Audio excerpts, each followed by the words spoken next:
Lecture 3 class 9 chapter 1 history. हम लोग French revolution पढ़ रहे थे।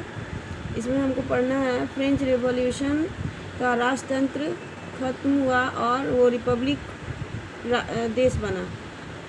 इसमें सबसे पहले हम लोग पढ़ेंगे जो क्रांतिकारी घटना हुई थी फ्रांस में।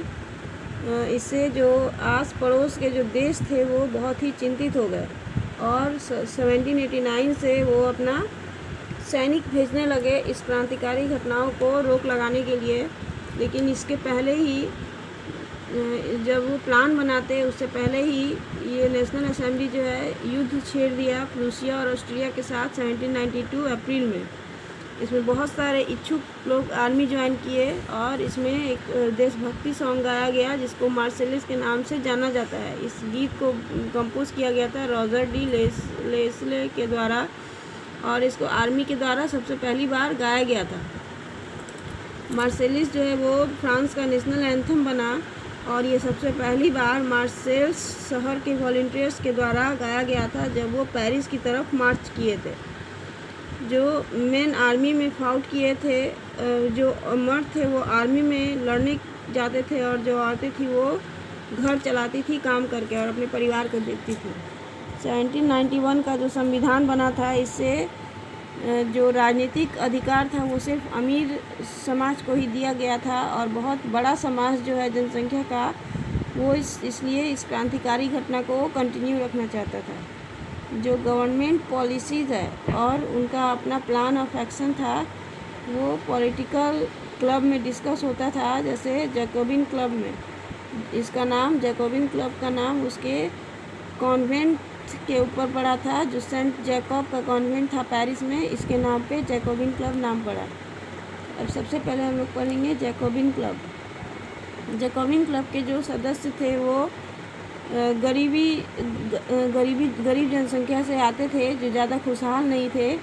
इसमें थे शॉपकीपर, आर्टिशन, कुक, शू maker, watch maker, printers, servants, daily veg workers, ये सब थे। इसके जो लीडर थे वो मैक्सिमिलियन रॉबिस्पायर थे। इनके मेंबर्स को जैकोबिन क्लब के मेंबर को सांस क्यूलोट्स कहा जाता था, जिसका मतलब है विदाउट नी ब्रीचेस। मतलब इसके जो सदस्य थे वो लॉन्ग स्ट्राइप्ड ट्राउजर्स मतलब पैजामा पहनते थे और रेड कैप पहनते थे। रेड कैप यहाँ पे लिबर्टी का सिंबल है, मतलब आज़ादी का सिंबल को दर्शाते थे। नी ब्रीचेस जो पहनते थे ये उनका एक तरीका था कि अपने पावर को ख़त्म करना दिखाना। अब हम पढ़ेंगे द कन्वेंशन। 10 अगस्त 1792 को जैकोबिन्स जो थे, जैकोबिन्स क्लब के जो सदस्य थे वो ट्यूलेरिस पैलेस पे हमला किए थे पेरिस के लोगों के साथ। इसमें किंग्स के राजा के जो गार्ड्स थे उनको मार दिया गया था और राजा को होस्टेज बनाया गया था बहुत घंटे तक और जो राजकीय परिवार था उसको कैद कर लिया गया था। अगस्त 1792 में जो जितने भी मर्द थे 21 साल से ऊपर वो इलेक्शन में वोट दिए और नया इलेक्टेड असेंबली बना जिसको कन्वेंशन के नाम से जाना जाता था। और इसके तहत जो फ्रांस में मोनार्की था वो ख़त्म हुआ। 21 सितंबर 1792 को फ्रांस रिपब्लिक देश घोषित हुआ। लुइस 16 को फांसी की सज़ा दिया गया कोर्ट के द्वारा देश से धोखाधड़ी करने के आरोप में। 21 जनवरी 1793 में लुइस 16 को लोगों के सामने, नागरिक के सामने डी ला कॉन्कॉर्ड जगह पे मार दिया गया और उनकी रानी क्वीन एंटोनीट को भी बाद में फांसी की सज़ा दिया गया। जब लुइस 16 का मृत्यु हो गया तो फ्रांस में एक डर का समय आया, पीरियड आया 1793 से 1794 तक। एक साल तक रेन ऑफ टेरर कहा जाता है, मतलब डर का समय। इसमें जो रॉबिस्पायर था जैकोबिन क्लब का लीडर, उसका जो पॉलिसी था बहुत ही कड़ा था, कंट्रोल का सिस्टम और पनिशमेंट बहुत कड़ा था।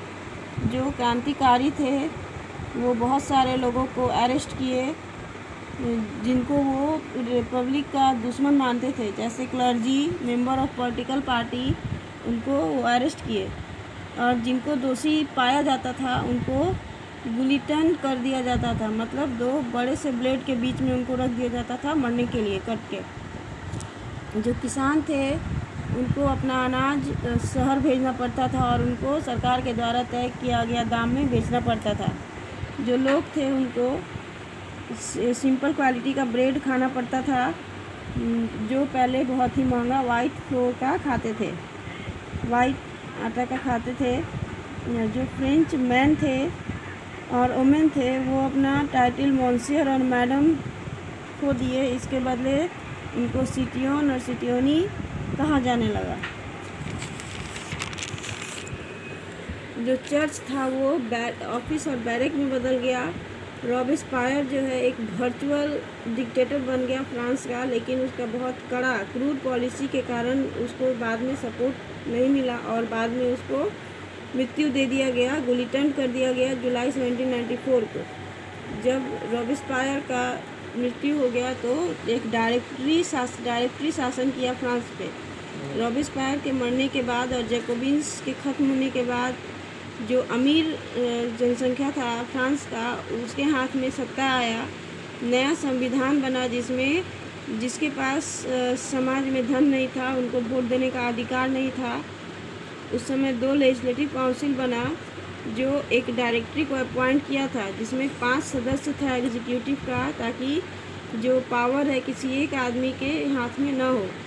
ये जो पॉलिटिकल इंस्टेबिलिटी था फ्रांस में उस समय, इससे नेपोलियन बोनापार्ट का रास्ता खुला और तब से नेपोलियन का शासन आना शुरू हुआ। लेकिन ये फ्रांस का जो क्रांति था, इसमें जो आइडिया था फ्रीडम, इक्वालिटी और फ्रेटर्निटी का, ये फ्रांस और बाकी के यूरोप के देशों को प्रेरित करता रहा।